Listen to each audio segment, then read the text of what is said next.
talk about your check-in. For this evening, I will definitely offer that up as an option for those of you who want to share, but that you don't have to share.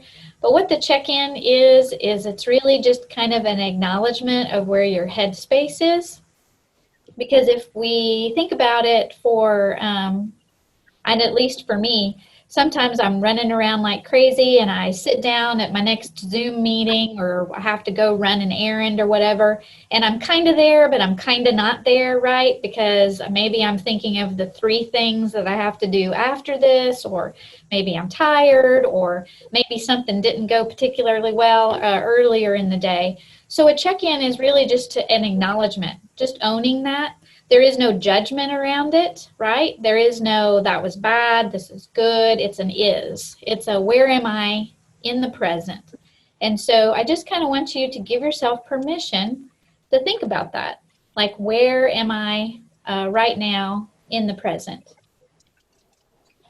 And while you're doing that, you can just breathe. And like I said, we're sometimes very hard on ourselves and think that there needs to be some type of value placed on that. And I would encourage you to say, no, there doesn't have to be. It's just an acknowledgement.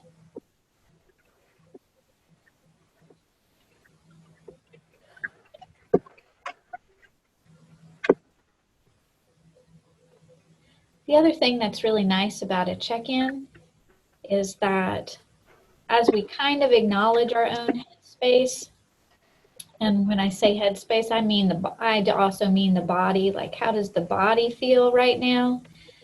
It also then allows us to have permission to be present, because for so many of us as leaders, it's always about the next thing, and you're creators, you're builders. That's one of the awesome things about you.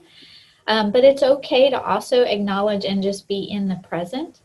And so as we think about this check-in, just giving yourself permission that for the next few minutes, all you have to do is just be in this moment, in this now, and try to minimize distractions. I know for me personally, I've had a lot of Zoom meetings today. And so I am happy and excited to be talking to you guys, because I always enjoy talking about health and well-being to students. But physically, I feel a little like stagnant because I've been locked into this chair for a bit. So if you see me start to wiggle, that's probably why, because I'm getting a little antsy. Is there anyone else who feels comfortable with just checking in or wants to visit about it? Like I said, you don't have to.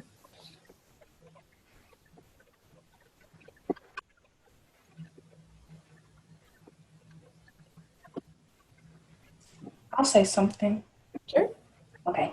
Well, so I don't know, since the start of the fall semester, I've been feeling like I don't want to do anything. I don't know if it's because I started summer classes and then when COVID came, we transferred all to online. So it's just kind of like back to back of schoolwork, and I'm just kind of feeling a little sluggish trying to do some stuff. I appreciate that. Yes, I feel like my sense of time is off since COVID. Mm-hmm. I'd like to share. Yes. I think, yeah, since COVID, I feel like it takes a long time to, like, if you call somewhere, you try to get like human interaction. It takes a long time for things to get done. I feel like I've been dealing with like certain, especially like with school or my financial aid or just anything, like it just takes a long time to get through it. And I don't know if it's everything's backlog because of the COVID, but I think it can get overwhelming. And so that's what I feel like I deal with sometimes. Like, I feel like I'm not actually completing things or getting things taken care of. Mm-hmm. I appreciate you sharing that. And then from a leader's perspective, that can be super frustrating, right? Because we kind of have a time allotments in our head, and when it doesn't work out that way, it starts getting really frustrating.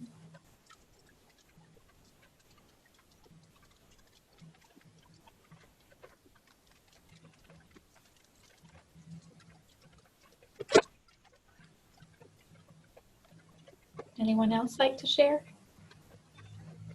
I would like to comment on what you just said about being frustrated about not getting things done. Just reminding ourselves that it's not black or white, that it doesn't have to be all or nothing. Like maybe you don't do the entire assignment, but you start it, that counts. And so giving ourselves a little bit of being patient with ourselves. This is not normal. This isn't something we've been prepped for, that we know how to do. We're all struggling. And I think any person out there that's saying like, oh no, I'm great. Now, even if they're an introvert, this is difficult. I think acknowledging that and having safe spaces like this makes it easier and better. So I'm glad to be here with you guys today. I appreciate that. Yes, because if you're here, then you are successful and you have been successful. It may not be the way we planned it in our minds, and that's okay. That's part of resiliency and resistance. That's okay. But we're still can embrace, and I think, yeah, really take time to just enjoy being successful in this moment. Okay. I would like to make a comment. I've noticed that the time for everything is like, I feel like I don't have enough time. And it seems like our coursework is so much heavier than when we're in class. So just the management of time and being able to get to our schoolwork and being able to socialize and still be with our families, whether we're on Zoom or in person, it's just doesn't seem like there's enough time to really enjoy your day. You know, I'm always thinking about, wow, what did I forget to do today? And I've even been like missing days. I'm like, was that, I got so much done, but it's like, gosh, was that just Tuesday? I mean, we're here already on Wednesday. It just seems like it's moving by so quick. I know we have the same amount of time, but I'm just having to check in on myself that I may not have the time to get everything done, but like Vanessa said, just getting started with it and starting somewhere is better than not doing it at all. So we shouldn't beat up on ourselves too much if time's getting away from us. Oh yeah, absolutely. If we had more time, we could talk about productive procrastination, how there's actually a lot of power in that. So I really appreciate you sharing. And I think something that I'm learning in graduate school, because, I'm a type A personality, and some of you may be type A personalities, is that not everything has to be done at the same caliper. And so if you're a perfectionist, it's like, it doesn't have to be perfect. It really doesn't. There are some things that you do need to spend a lot of time and energy, and there are other things that don't. And there are other things that's okay if it doesn't get done, or if it doesn't get done for a couple days. And so that release is actually really, really powerful. And yeah, I appreciate the comments in the chat about human interaction. Yes. And the longer this goes, you start realizing just how important that is.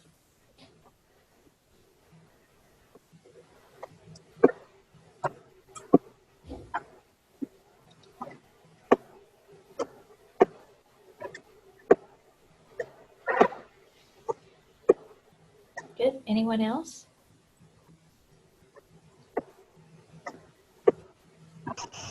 I can go.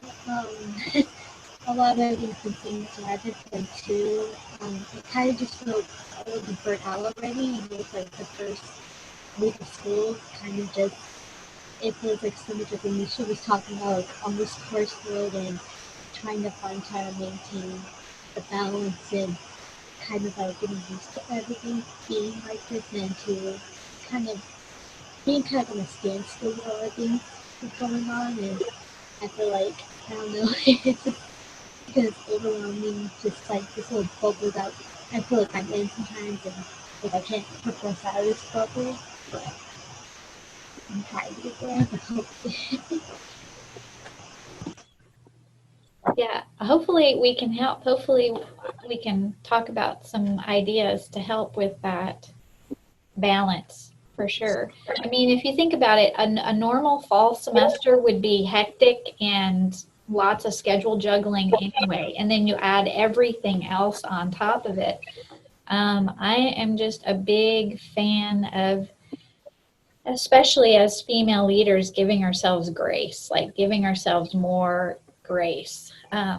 It doesn't have to be perfect, and we don't have to be responsible for everything.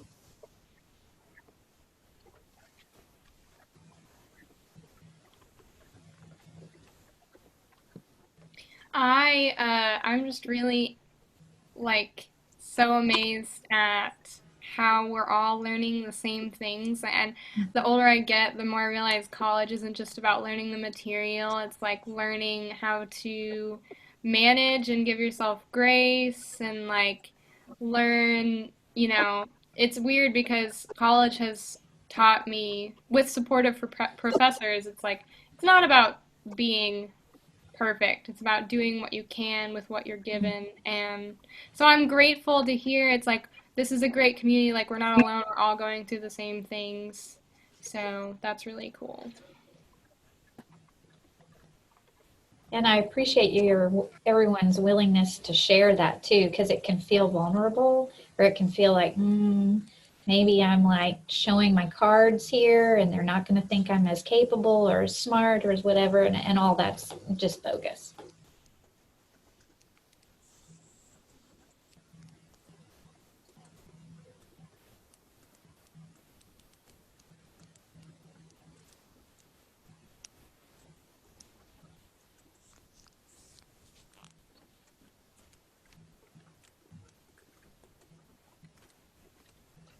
Anyone else? And I know there's some conversation going on in chat as well.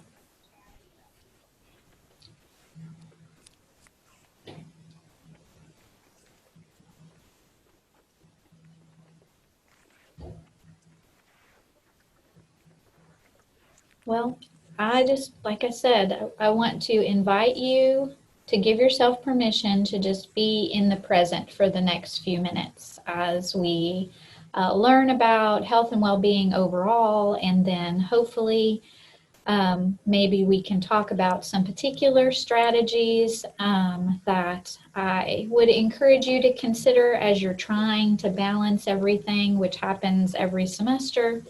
And then I was also very appreciative of the questions that were submitted ahead of time. So I'll try to address some of those and others. And I'm a resource tonight, but I'm a resource in the future as well. So I appreciate y'all's willingness to be here.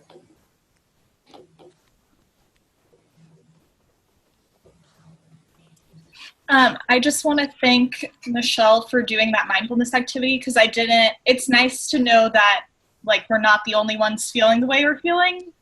I get to see that other people also have a lot of the same feelings I'm having right now, and since we have that lack of human connection right now because it's through virtual meetings and everything, it's nice to know that I'm not alone. Mm-hmm. And so, but I'm just super excited for this meeting. We have a lot of presentations that we're going to do, and they're going to be amazing. And it's just nice to get to see everybody, because we've been talking through GroupMe and everything, but it's nice to actually have everybody in one platform all together, because we haven't really had that opportunity yet. And so today's meeting's about health and well-being. And so Michelle's going to talk a little bit more about that. And we have a presentation from Sophia that I'm super excited to see. And so I just want to thank everybody for being here. And I'm really, really excited to get to see what we're going to talk about next. And I think we have potentially some new people here today that aren't in CSL, but just in other organizations. So I want to thank everybody for coming, but also the new people who aren't in Center for Student Leadership who showed up today, because I know it's a chunk of your time, and I'm sure you have other things that you're stressed about doing, but I just really appreciate you taking the time to spend a little bit of time with us and get to know everybody and hear about what we can do to just better ourselves during this time of the year where everybody's got a lot going on. And now Misha is going to talk about the upcoming events that we have going on. Good evening, everyone. Thank you for coming. We thank all of the different groups and organizations that decided to be with us today as we listen to Michelle. Next Friday, we'll have the honor and the privilege of getting to know and learning from Tracy Irby, the Associate Director of the Center for Women Entrepreneurs, in our last episode of Meet the Managers. We hope that you can all join us for that, okay? Without further ado, we give you what the update from our Lady Lioness, Miss Sophia Vignovich. Thank you so much, everyone. I love that. That is a hilariously perfect nickname for me. Okay, I'm going to upload a handout I want for all of you real quick. Have it at the ready.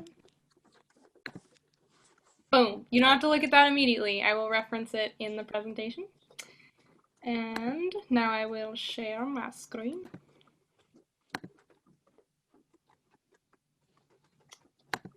Start. Okay.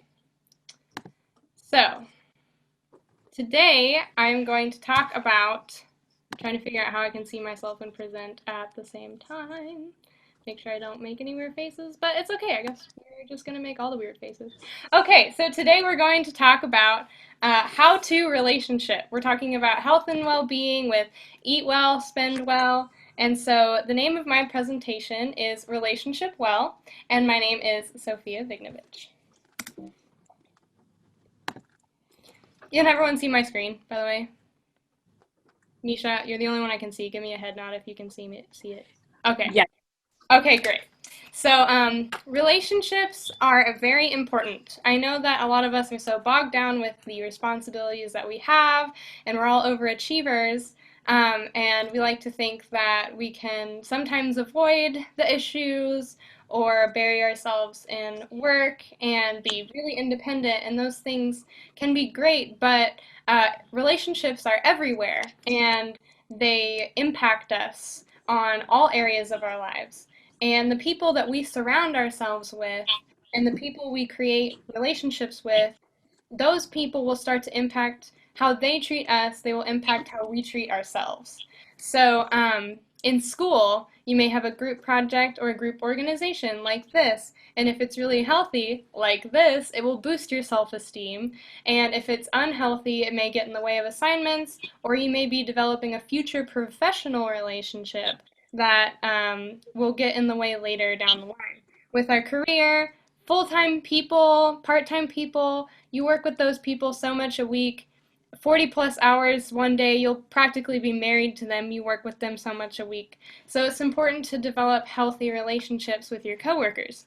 With family, you can't get rid of them. You can't always go home to get away from them. And so those verbal interactions, we're going to talk about how to make those healthier. And with friends, we don't want to lose them, and support groups are very important. Like we're learning from this support group. We need people we can relate with and talk to.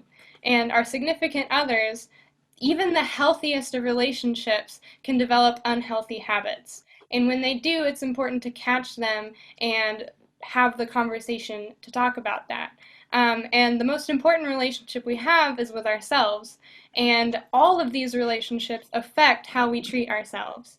So, and they affect our mental health care. So it's important to practice self-care by caring for the people around you, so they will hopefully care for you as well.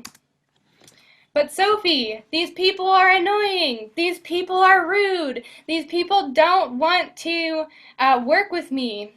So there's a thing in psychology called the sphere of influence, and in the center is what we can control, which are things like our attitude, our language, and our boundaries. But other things like what we request people to do, or what we encourage other people to do, what we ask them to do, that's in a sphere of influence.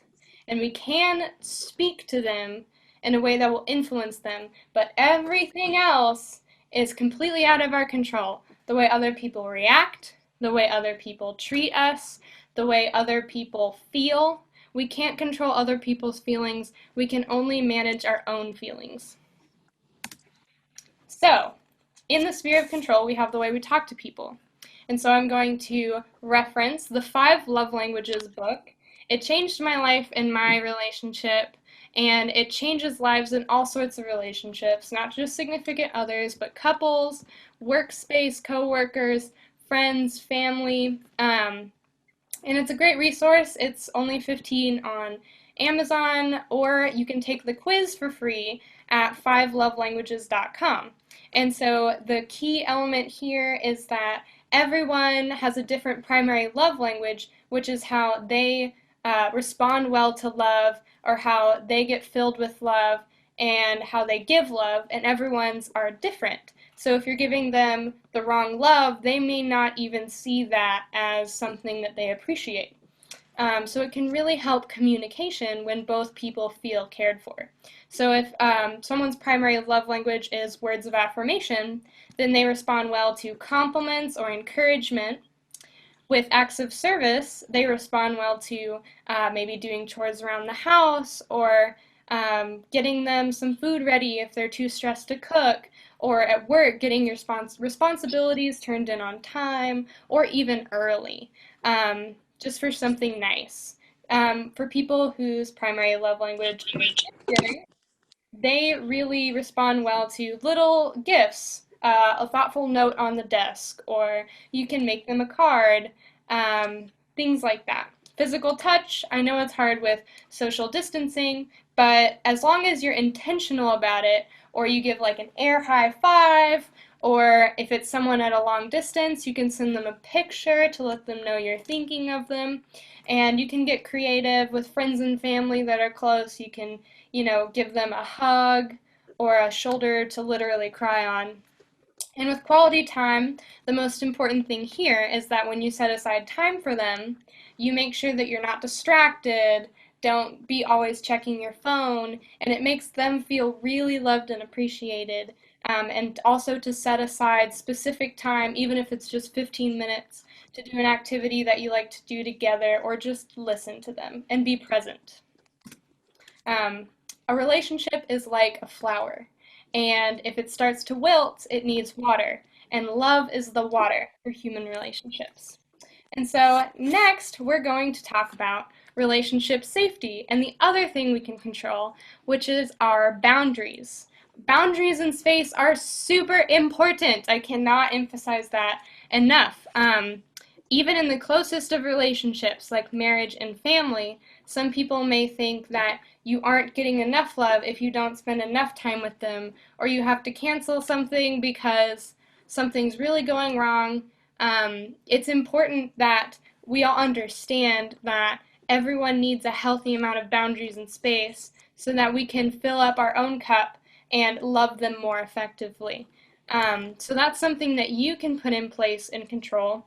And this is where I would like to reference the file that I put. I encourage you all to download it, and you can email it to people you're close to.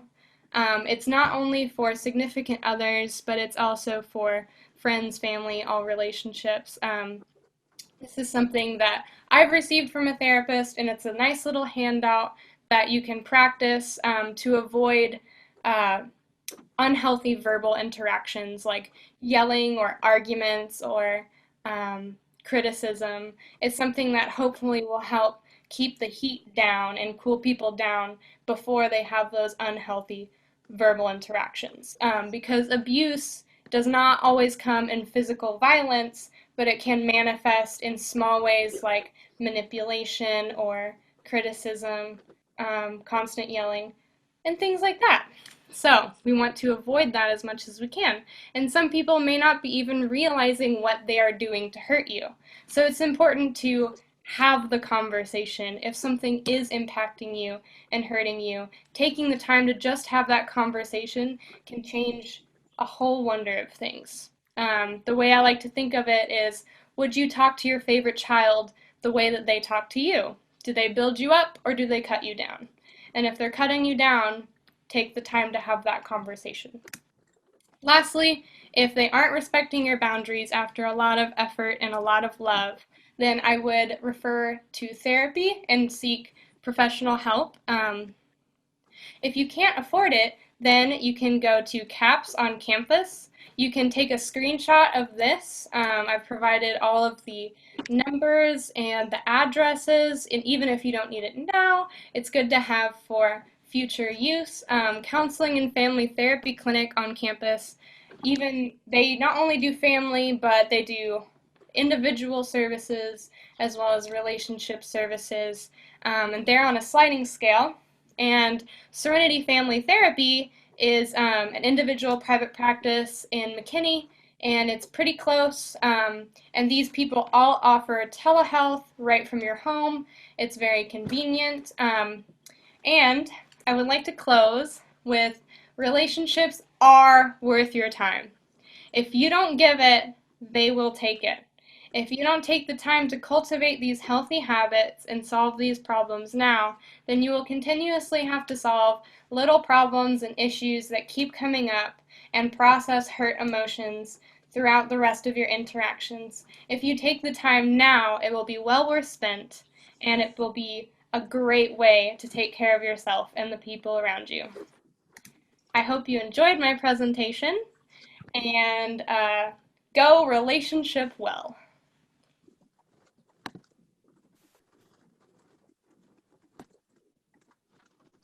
That was fantabulous, Sophia. Thank you so much. And now we will hear from Miss Tammy Key on getting registered to vote. Tammy, are you there? Yes, I'm here. Thank you very much. And Sophia, that was excellent. I love that we're talking about health issues and wellness issues, and it really flows right into what I want to discuss with you, which is your civic health, if you will. Civic engagement is a critical right and responsibility of all of ours. This year is the 100th anniversary of women's rights to vote. Suffrage was only the first step in gaining full citizenship rights for women. It's so important that we all do not waste the efforts of the suffragists. And it's important that we go out and do our civic responsibility. The center is working with TWU's Civic Engagement Task Force to help you all understand the voting process and register you to vote so you can exercise your rights. It is not just how we use our vote, but also how we hold people accountable. The other part of civic life that I want to talk to you about is engaging and expressing your opinions about issues. TWU is committed to making the university as inclusive as possible through the inclusion of cultural competency in every academic program and culturally responsive teaching. You have a role in addressing this issue by speaking up, calling or writing your elected representatives, attending meetings, participating, or starting a social activism campaign yourself, or running for office. October 5th is the very last day to register to vote. On campus, almost every single day outside of Hubbard, the Pioneer Votes is having a voter registration table where you can fill out your form right there and either register to vote for the first time or change your address to vote here at TWU or at home, whichever place that you will be at on that particular event. The second part of this, you guys, is once you are registered to vote, get out there and cast your ballots. Educate yourselves, gather your friends together with masks and head to the polls. October 13th through the 30th is early voting. That's when you'll have the easiest opportunity to get in there and cast your vote without long lines. So I highly recommend put it on your calendar, 13th, the 14th, the 15th, whatever it is, put it on your calendar and show up and cast your vote. October 23rd is the very last day to request a ballot by mail. Here in Texas, ballot by mail is a complicated process. It's too long to go into now, but I am here and available to guide you through that if that's something that you think you need to get involved with. And I'll talk to you about all the details and all the kind of timing issues that we're experiencing because of problems with the U.S. Postal Service. And then the last really important date this fall is November 3rd. If you haven't taken advantage of the early voting, which I highly recommend you guys do, show up on November 3rd for the general elections, okay, to cast your ballot. It is also the very last day for them to receive your ballot by mail if you have requested and received that. It doesn't mean that's when you get to put it in the mail. That means they have to have it in hand on November 3rd. So all of these and your civic health is really important to expressing your opinions, to getting out the vote. If everyone who is 30 and under would cast their votes that are eligible to vote, you could change the tide of the election, whichever election you choose, whether it's a local, a state, or the national ones. So your voice and your vote makes an impact. Suffrage was actually passed by one vote in the Tennessee legislature that ratified the 19th Amendment. So one vote can make all the difference, is what I'm telling you guys. Also, we're having 2 events next week, one on Thursday, which is a Constitution Day panel, not just how it started, Constitution Day, the 19th Amendment, but what it means today about equal pay, about the status of women in poverty in Texas right now, how we're growing the political power of women of color in Texas and how we do that. And then Friday, we're having a full day Women in Health Policy seminar. It's free to everyone on campus.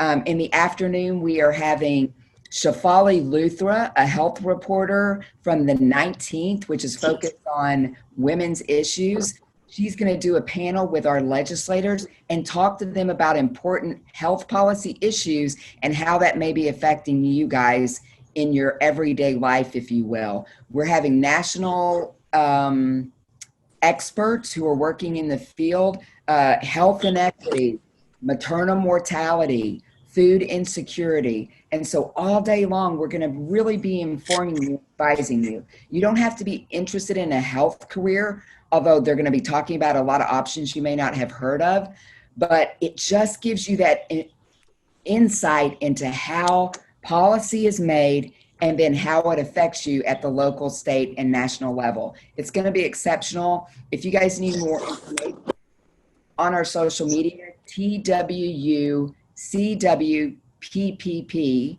that's TWUCWPPP.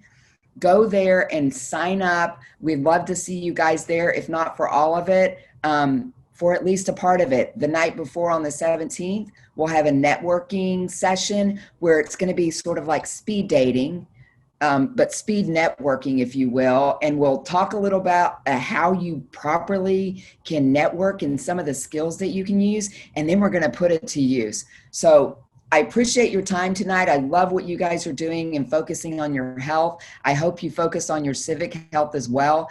The 5th is such an important date. If you don't register by the 5th, you don't even get to choose if you go to the polls this year. So make sure you guys get out there and get registered to vote. And again, I'm happy to answer any questions. We have people on staff, our students assistants, Chanel Van Hook and Fiamma Villagrano Ocasio are also going to be answering questions throughout the week until the 5th, because we want you guys to absolutely know your rights and how you get things done. It's critical, and we just want to support you in any way we can. I got to run to another meeting, but thanks for letting me come. You guys have a great meeting. You're off to a great start. Thank you so much.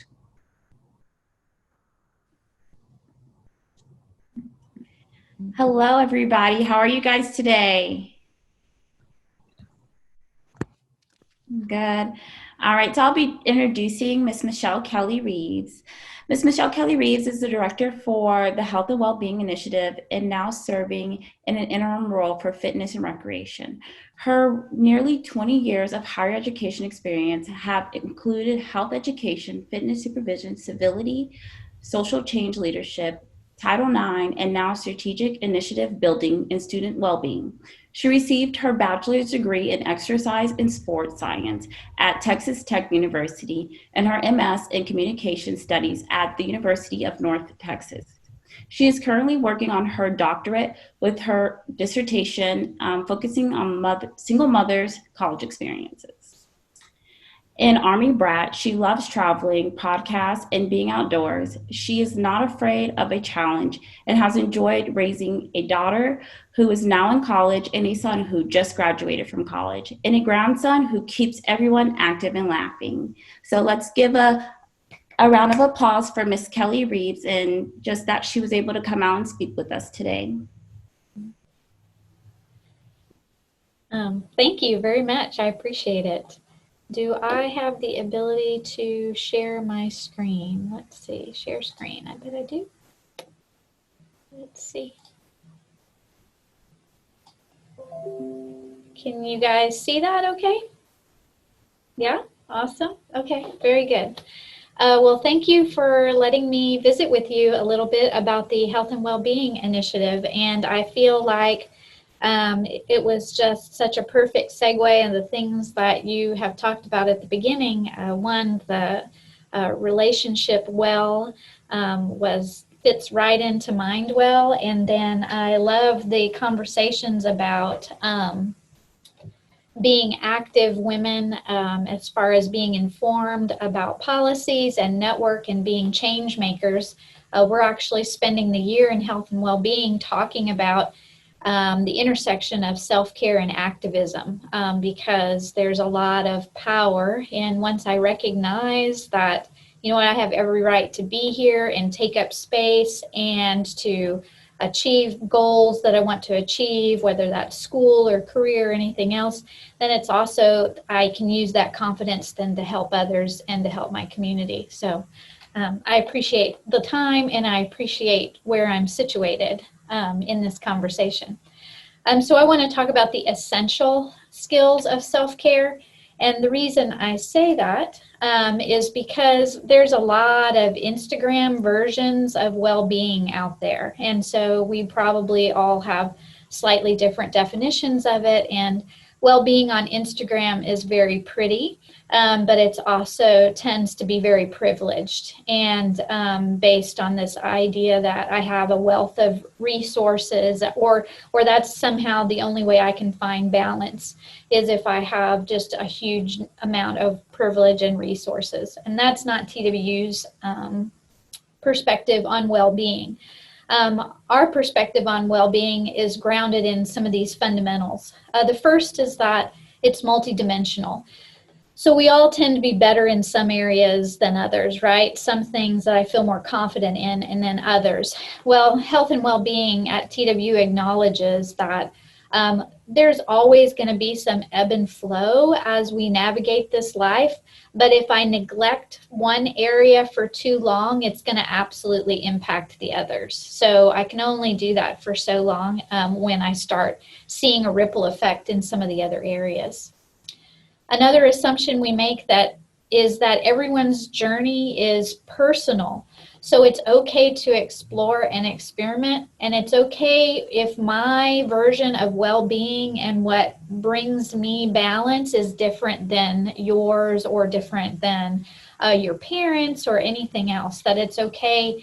But the flip side of it being uniquely personal is that then sometimes it requires some exploration on our part to find out what really is a good match for us. We also acknowledge that people can exercise some agency over their health and well-being.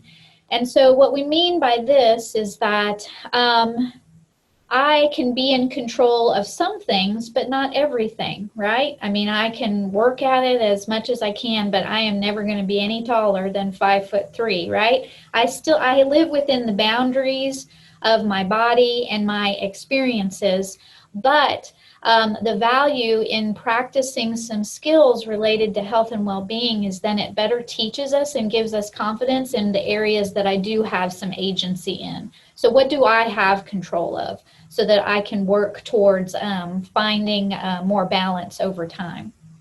Health and well-being practices positively correlate with productivity and life satisfaction.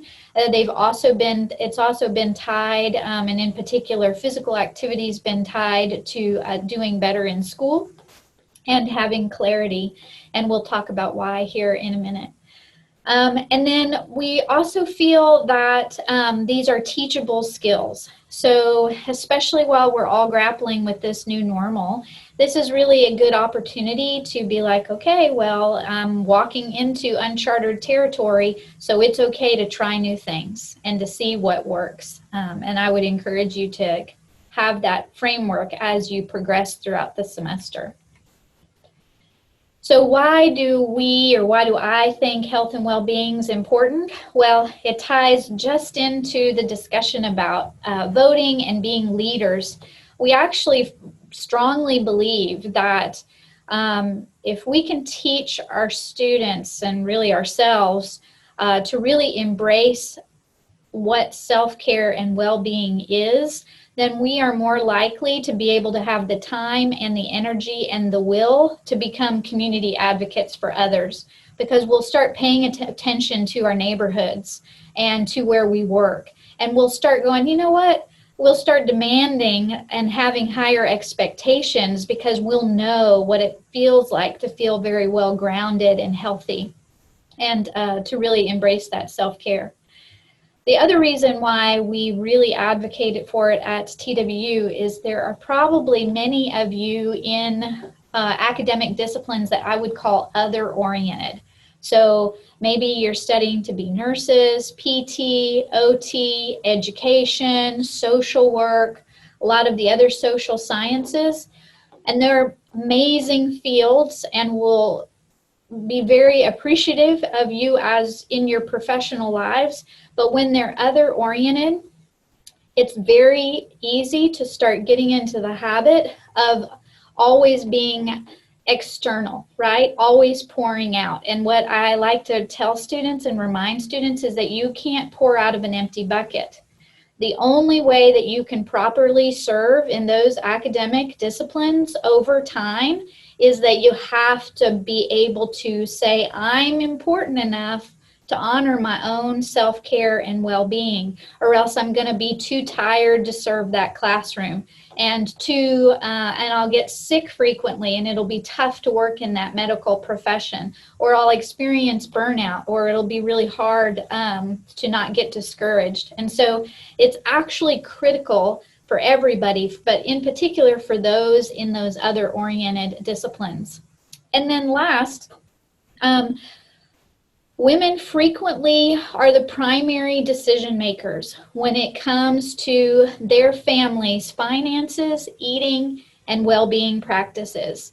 And so not meant to be stereotypical, and there's always exceptions, but a lot of us can look at caregivers throughout our lifetime and start thinking about who cooked the meals, who went grocery shopping, who set up the appointments, who fusses at us to go to the doctor, who fusses at us to go to the dentist, right? Who decides our insurance? Who decides where we're going to live? Who decides what that house is going to be or what neighborhood it's going to be?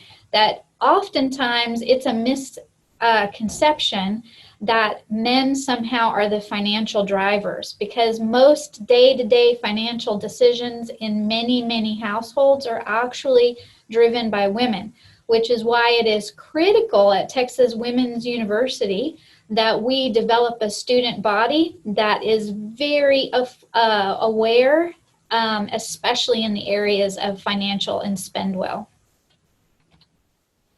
So at Texas Women's University, we have 5 fundamental themes, and they were mentioned a moment ago, and they were actually spoken of earlier. The first one's Mind Well, which is mental health and healthy relationships. So I really appreciated Sophia's presentation. Eat Well talks about nutrition and the ability to learn the skills related to knowing what to eat and how to prepare it. But it's also very much at our institution a discussion of food security and some of the social issues tied to food security, both on campus and then in our communities. Spend Well focuses on personal money management and how to build equity and security. And really, our ultimate goal for that, for our students, is first to feel financially stable, but to go beyond that and to help teach our students how to financially thrive. Because quite frankly, that's why you're in college, right? Is you have aspirations, you have goals, and part of those professional goals have a financial element to it. So it's important then to know and understand some of those fundamentals. The fourth theme is Move Well, which is related to physical activity. So it could include fitness, but it goes beyond that. It's just general activity. It's even a discussion of play and the importance of that. And then finally, our last theme is Build Well. And what it is about is how we interact with our environment. And that environment could be both indoors or outdoors.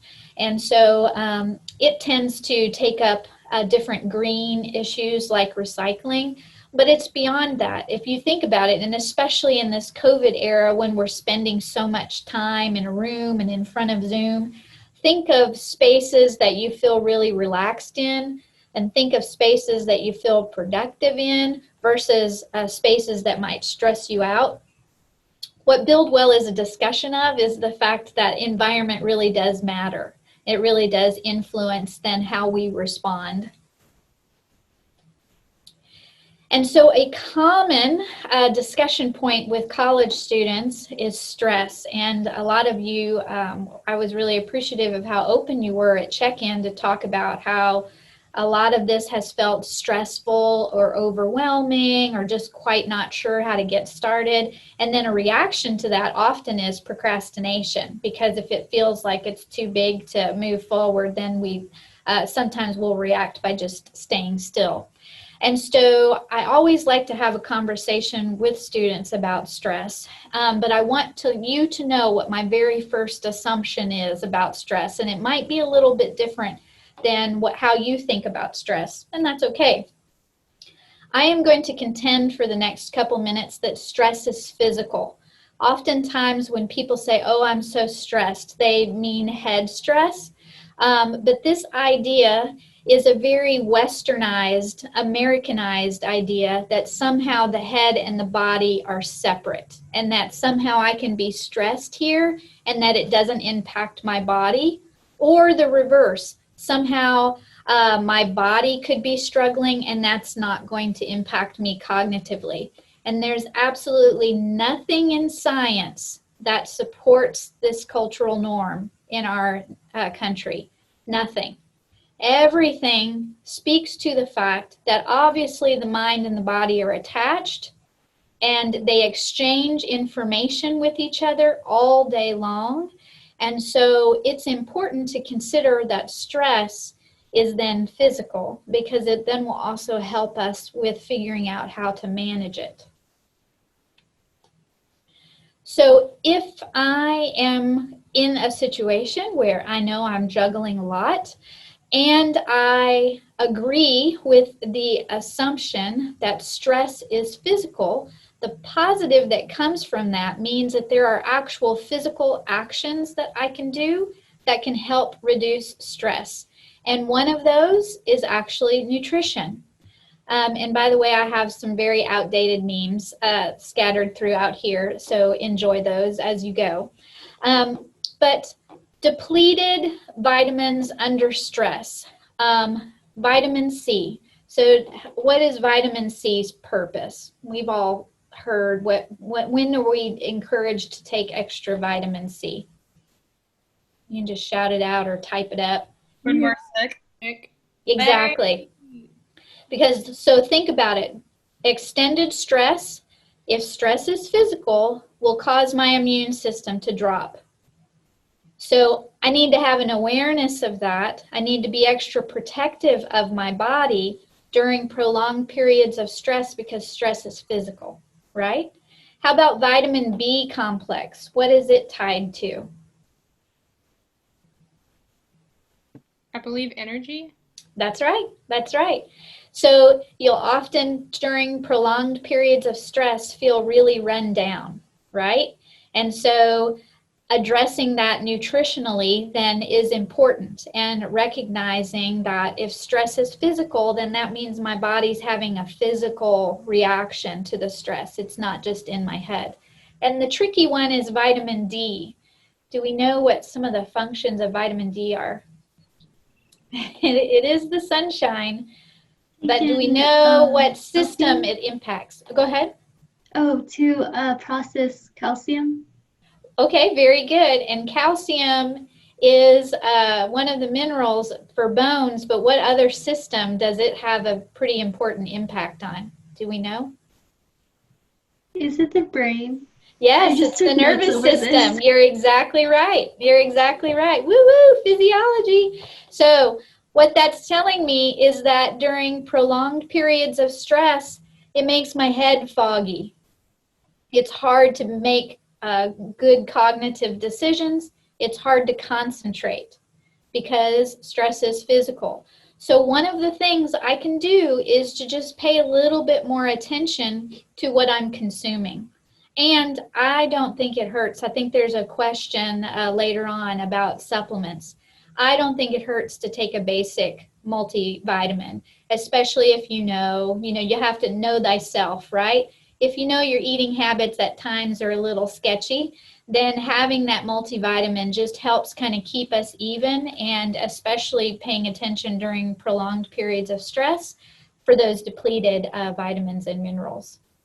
Another hugely important nutrient, especially during times of stress, is water and staying hydrated. And when we tend, that's right, and when we tend to come inside for extended periods of time, sometimes we forget that water consumption.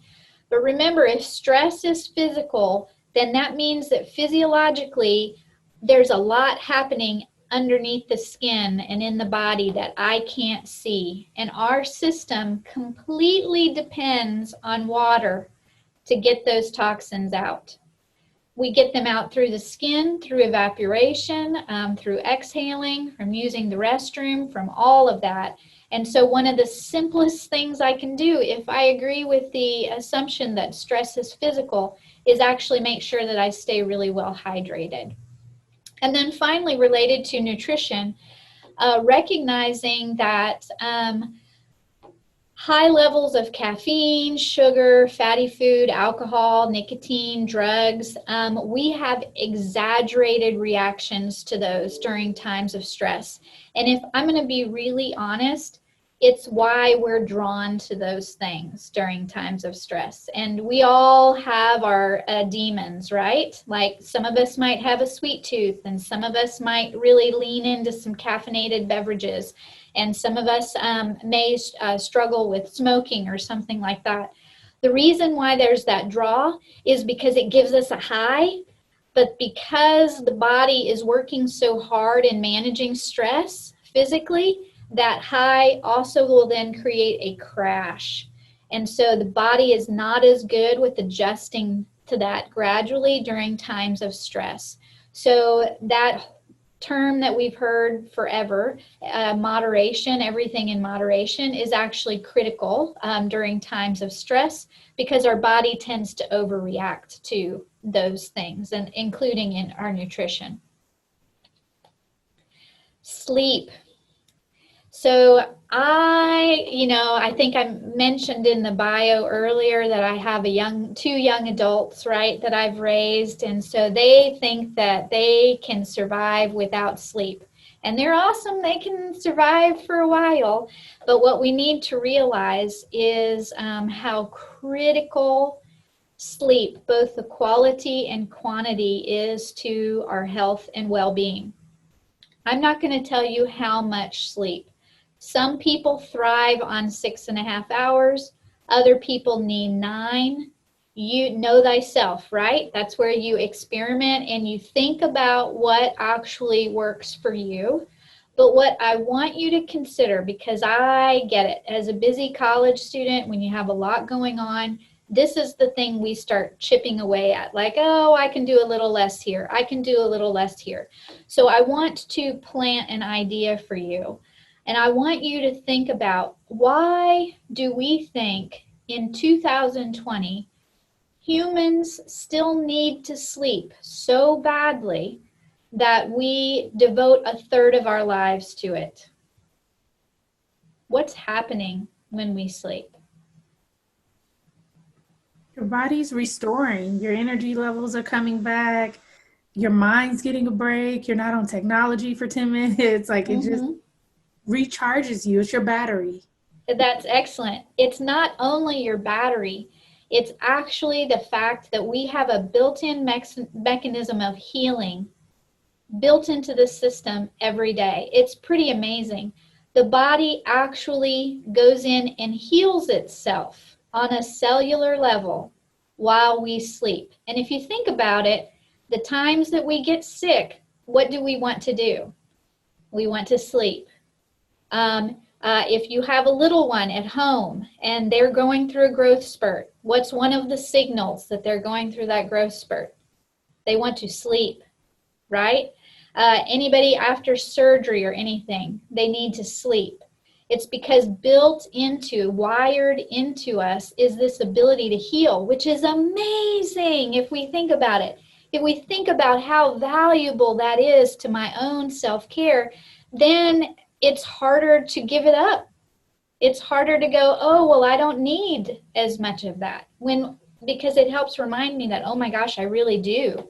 I really do. And especially during times of stress, I need sleep because that's going to keep the body healthier so that I can be more alert, so that I can be more temperate in how I respond to others in situations, etc. So again, I'm not going to go into detail or give opinions of how much sleep I think you need, but I would encourage you to embrace the idea of really honoring sleep in both its quality and quantity for whatever that means to you, because it's just so valuable to our body. And then, of course, my role, fit and rec, health and well-being, I'm going to talk about exercise. But exercise is actually a really, really valuable resource during times of stress. And it's another thing in school that when things get busy, that we give up, right? Like, oh, I'll do that tomorrow. I'll do that next week. I'll do that when I have time. And then the time is like 2 months from now. One of the values, especially in 2020 for exercise, is rooted in our evolutionary need for the fight or flight syndrome. And the fight or flight syndrome just basically says that our bodies basically react to stress the same way they did 200 years ago when, I had to fight a bear that walked into my home or whatever, right? That my body goes into high alert and decides it's either going to fight or run away, fight or flight. And I know sometimes it's freeze. If you think about that, what that is saying to us is that we are wired to physically react to stress, to a stressor. And now you put yourself in a college classroom, whether that's online or virtual, and the professor just gave you 2 more journal articles to read and a 25-page paper to write. And if you think about it, what can you do to respond physically to that? I mean, you can't beat anybody up because that has consequences, right? And you can't not do it because that has consequences. So we're wired to react in a way that we do not have cultural permission to react. But the good news is that because those are fundamentally physical reactions, as long as I do something physical, my stress level will go down. So that physical doesn't have to, we can talk about exercise and the benefits of different types of exercise if you want, but really on a fundamental level, it's just go do something that you enjoy and be physically active. And it makes a world of difference in helping us manage our stress from day to day. And it's one of the reasons why you've seen so many articles during this whole COVID experience about encouraging people to get outside and walk, because there's just so many benefits to it long term. And then finally, Self-monitoring. So we're actually going to practice something at the very end. I'm going to address your questions first, and then we'll do this as a way to kind of wrap it up, as a way to teach self-monitoring. But the reason it's so important is because, again, our culture is so externally driven. We're always like looking and comparing, and we're a pretty competitive nation. So we put competition even when there doesn't exist. And the example I always like to use is that maybe this never happened in K through 12, but you know, people would get their tests back or a paper back, and you know, on the down low, what do? We try to scout the room to see how everybody else did on that paper or that assignment or that test. We put competition where there is none. Like, it doesn't matter. What they got has no bearing on what my grade will be in the class, yet we still look for it. That's the nature. It's one of just the cultural norms that we have as Americans. And so as a result, we're not great at self-monitoring. So we're going to come back to this and practice something that hopefully you can use later on. But I also wanted to point out that some of the other self-monitoring recommendations were actually things that I saw you guys talk about in the check-in, which is awesome. So that ability to journal, if that speaks to you, that ability for self-reflection or just having a self-awareness is actually really, really powerful skills to have. And and you guys are going to get this presentation at the end just to have used as a reference. But if this speaks to you, especially those of you who talked about journaling, then you can use some of these questions as a way to kind of just check your own self-care or where your headspace is related to well-being. Okay, so any questions about that before I was going to segue into some of the submitted questions I got from Diane?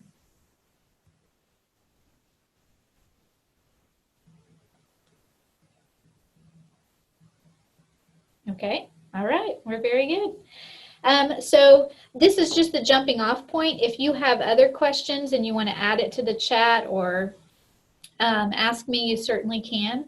But the first question that I got was, are there any virtual physical fitness or meditation Zoom meetings offered at this time? And man, it was like the perfect segue for me, and you did not even know it. So since COVID began at Fitness and Recreation throughout the summer, Fitness and Recreation has actually offered virtual fitness classes through social media.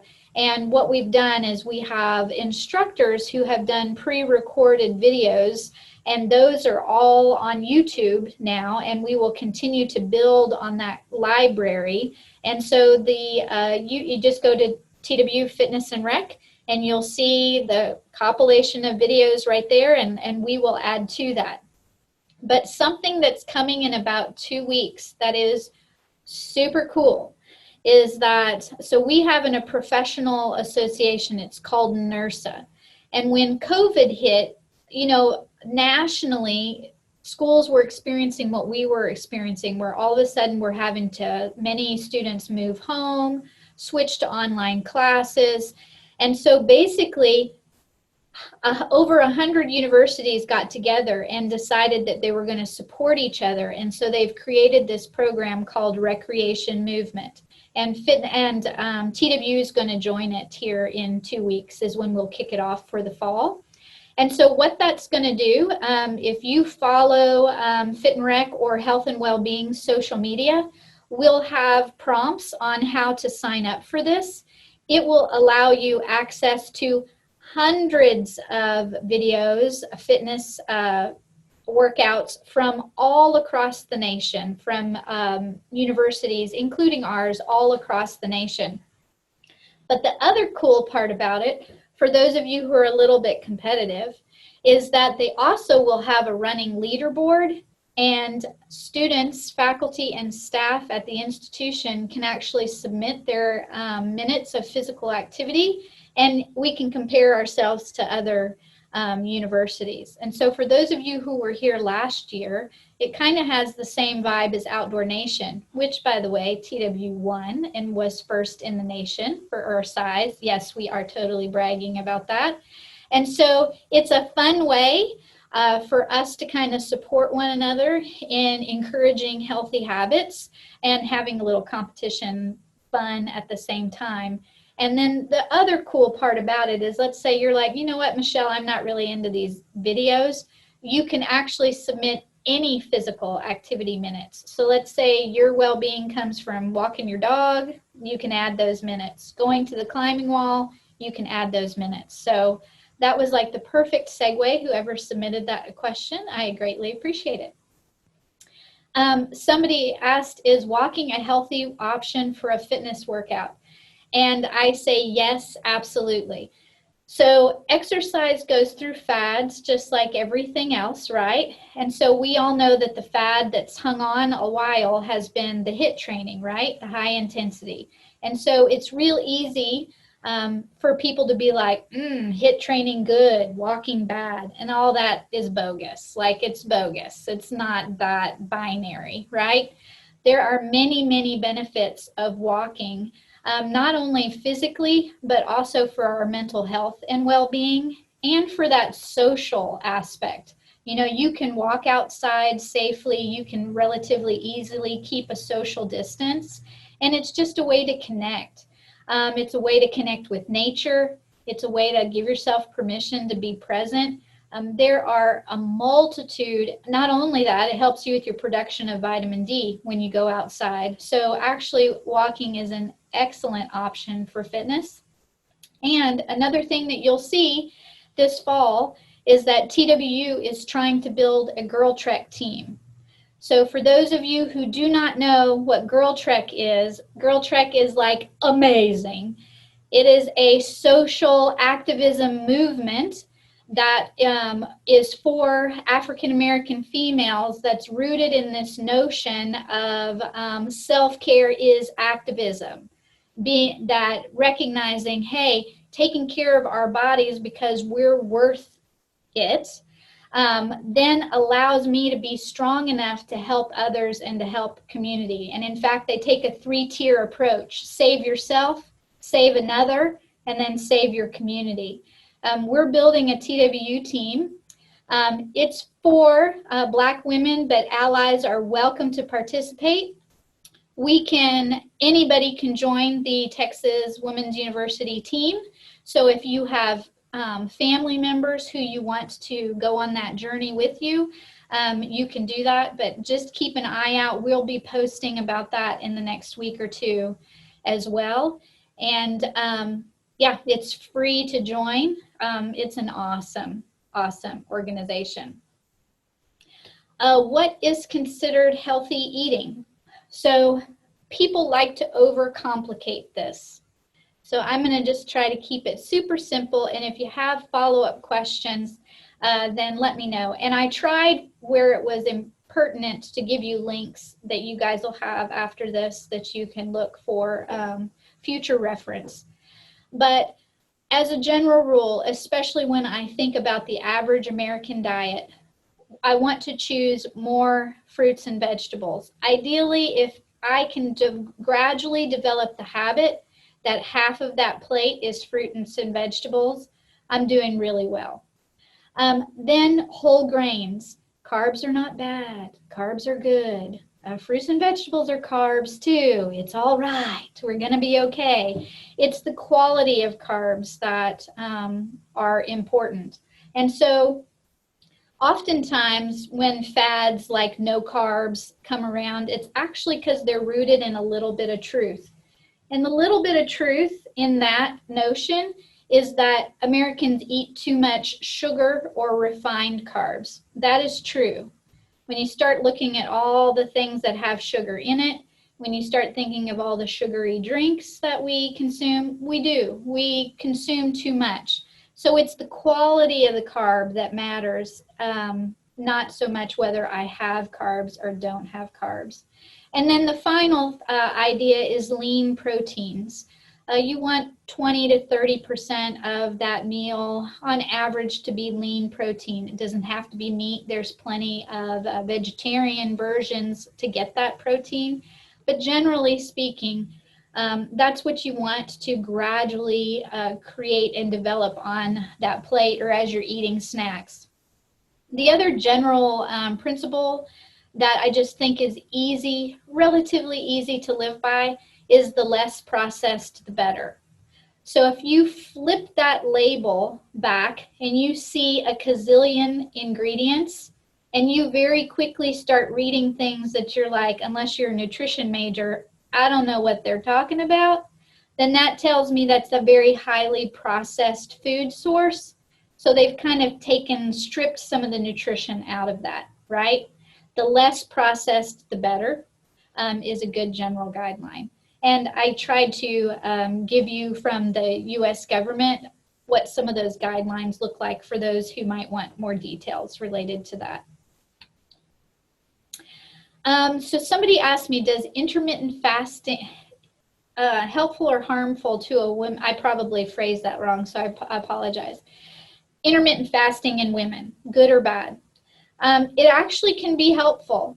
The key to it, intermittent fasting has been shown to have some positive effects on the body.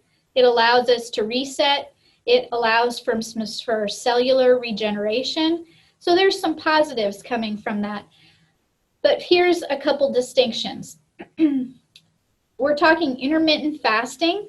We're not talking starving. So if I'm walking around and making myself miserable, then I am not doing this right, okay? That's working against my own body.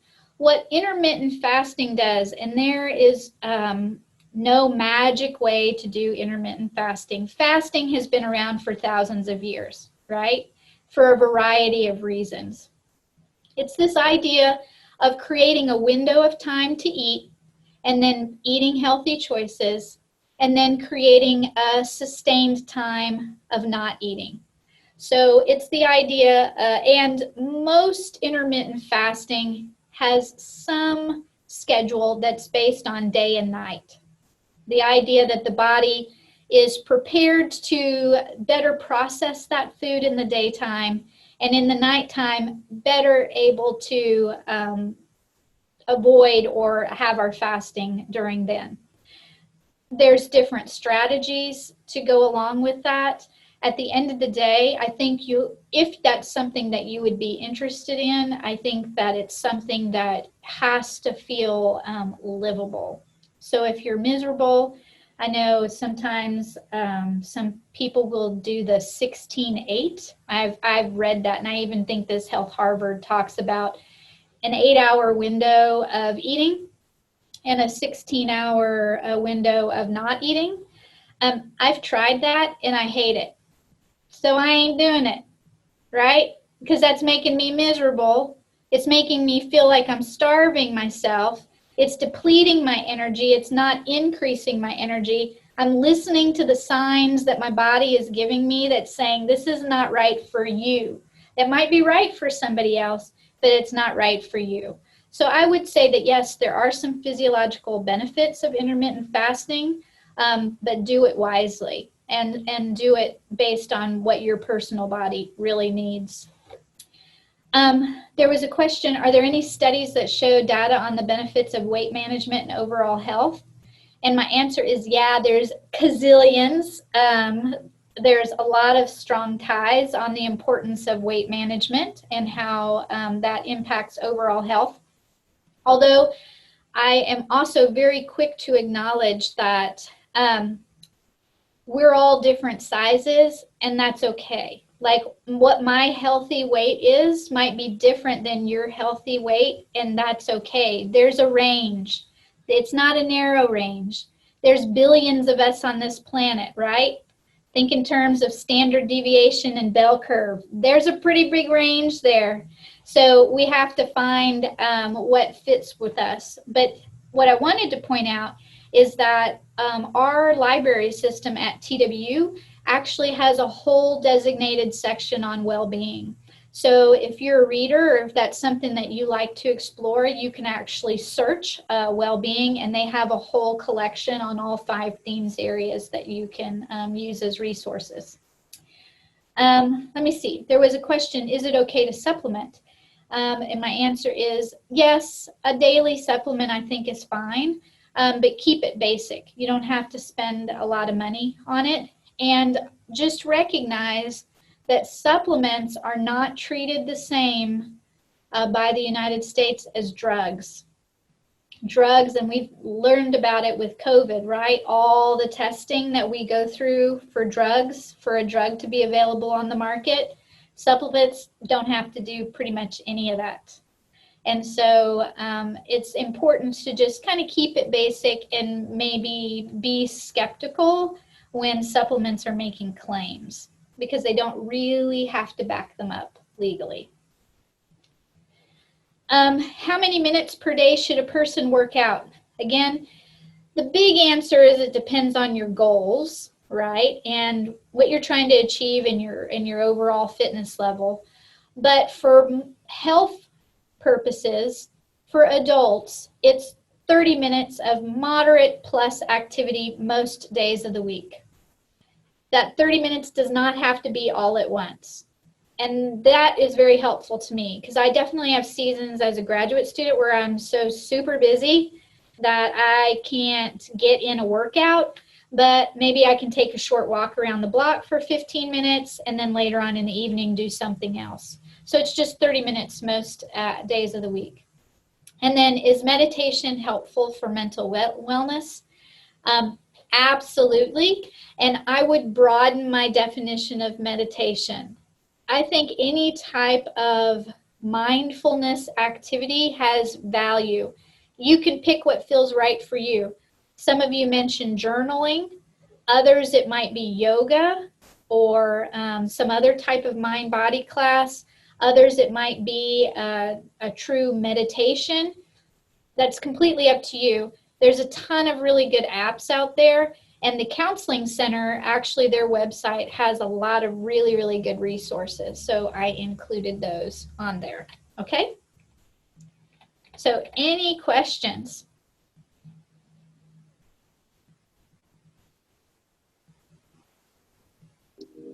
I saw that we had one question from Caitlin in the chat box. Okay, what was it? Are you still? It was about social ethics.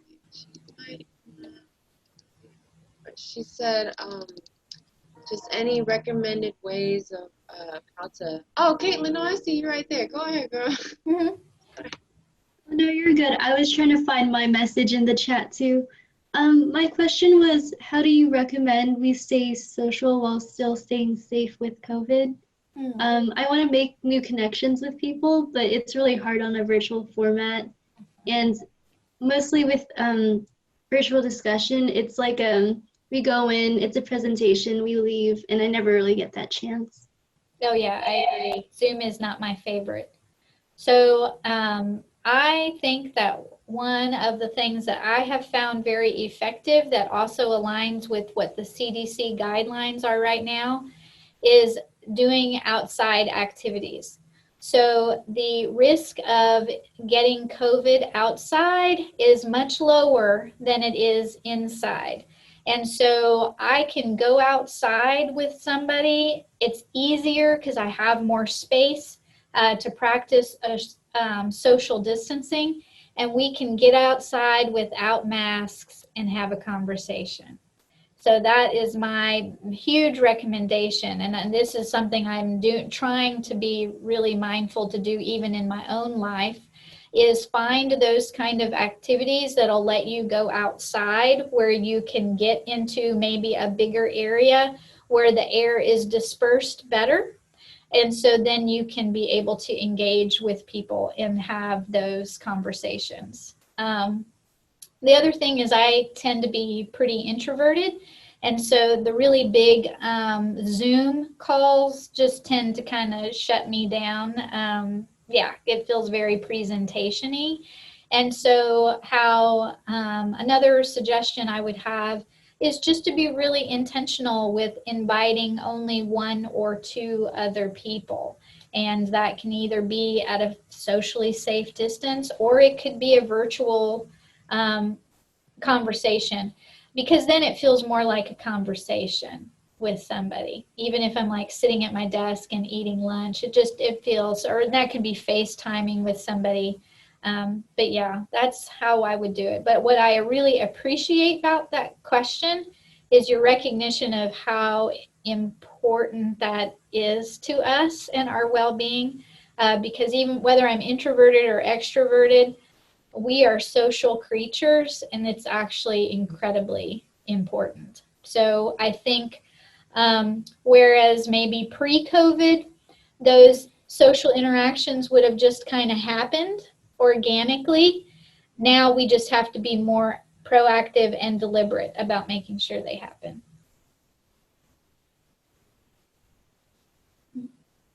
Any other questions?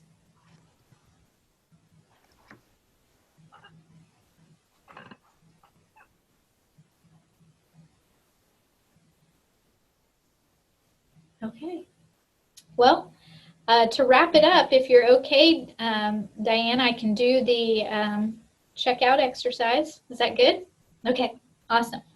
Okay, so this is where we go back to the self-monitoring. And so what I would like you to do, depending on what chair you have, if you have a chair where you can put your back up against it and feel really well supported, then I'd like you to kind of lean back and do that right now. I'm a little short, so I'll try it here.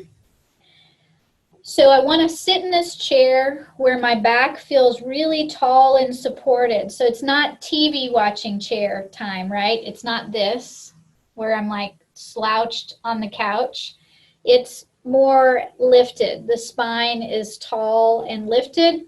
The back is well supported in the chair.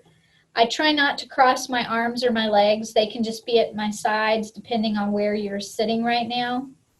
And what I'd like you to do, and this would be a good time if you were doing this by yourself, that you could just have some nice music playing in the background. But I would just like you to close your eyes for a minute and just breathe.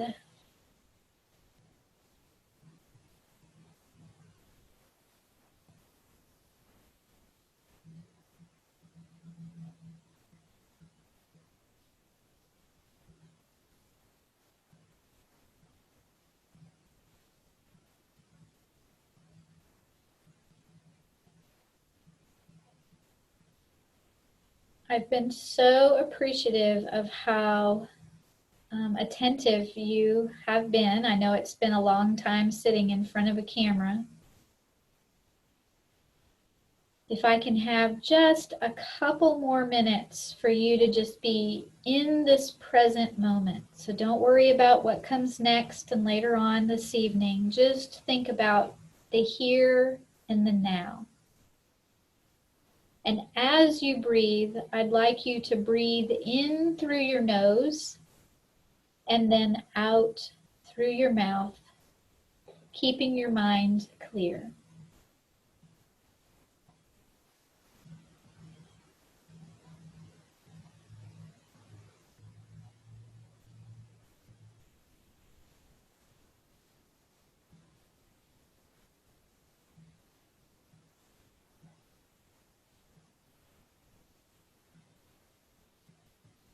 And as we continue to breathe, I'd like you to actually think about the breath. We have two phases to breathing, the inhale and the exhale.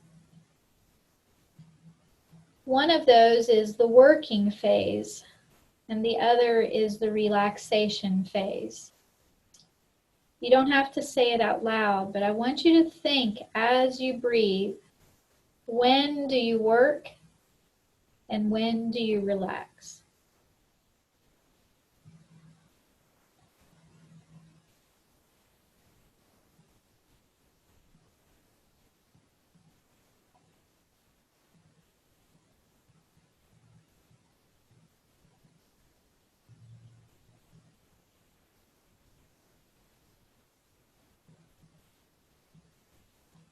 So when we inhale, We feel the lungs expand. We feel the diaphragm expand and drop as we fill with oxygen. That is the working phase.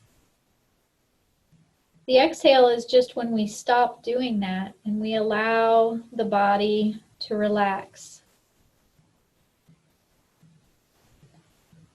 So built into us throughout the day is the reminder of balance and the reminder that we are built to both work and we are built to relax.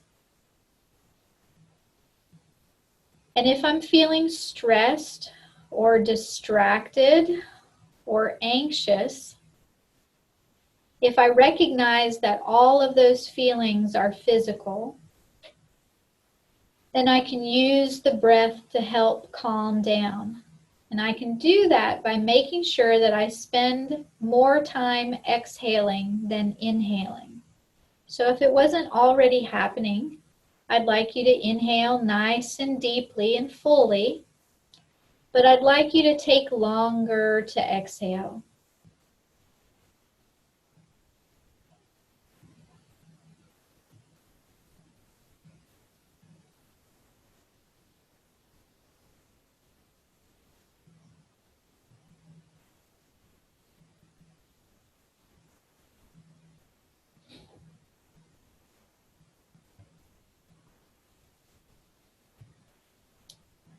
And as you do this for a few minutes, I just want you to start being aware of how your body responds. If you were a little anxious, it may be helping you to relax. If you were a little sleepy, it might be waking you up. Your arms may be tingling. Maybe your neck or your core is tingling. You may feel warmer all of a sudden. You may be more aware of your surroundings, and you may be more aware of your own heartbeat and your own sense of space.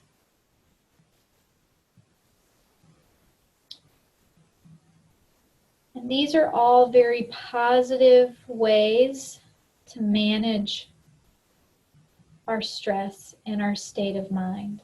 Something as simple as breathing and mentally connecting to that breathing. So as we move on with our evenings, I want you to leave this space and think about how you came into it, perhaps overwhelmed or tired or frustrated or stuck. And I want you to move forward with a spirit of contentment, allowing yourself to just be in the present and being okay with that. And giving yourself permission to really dwell and think about the many successes that you've had today, this week, this month.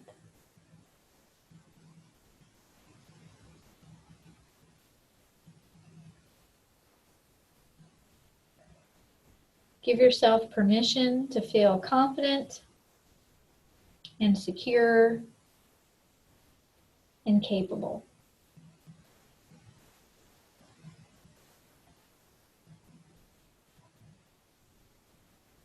And I'm going to ask you that you open up your eyes and we take one final breath together. Deep breath in. Exhale out.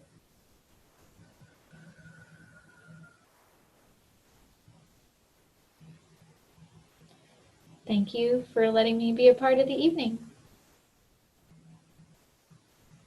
Thank you. That was a wonderful presentation about health and wellness and well-being. Thank you so much for sharing that with us. No problem. Today, We learned about the need to check in with ourselves and be present, to give yourself permission to acknowledge where you are in your present, your body, your mind, and your space. We also learned that well-being is a multidimensional and unique personal. Acknowledge your own agencies of your health. Positivity, it correlates with productivity. That's so important. And progression in your own life. That's important. Know where you stand. And as Vanessa was talking about in the chat, we have to stop worrying about what other people think about us and just remember what we think about ourselves, our wellness first. Remember to give yourself grace. Embracing your health and wellness helps provide a bridge into your community to be service for others. It's critical that our student body is financially aware. That's so wonderful because that's one of the characteristic traits that CSL stands for, financial stability as well as mind and health. TW's themes are mind well, eat well, spend well, build well. We should keep those as our personal mantras in our daily lives. Know that stress is physical, so take care of yourself. Sleep is necessary for healing, and self-monitoring is important. Thank you all for coming. Thank you, Michelle, so much. You are a well-versed speaker on health and wellness. I'm just so grateful to this. We all needed a break. We needed to take some time to slow down and to listen to the things that will encourage us to be more mindful of our health and our wellness. Thank you for being our resource tonight, and thank you for being a resource for us in the future. Yep. Please, everyone, enjoy the rest of your evening. Thank you so much for joining us. Good night. Bye.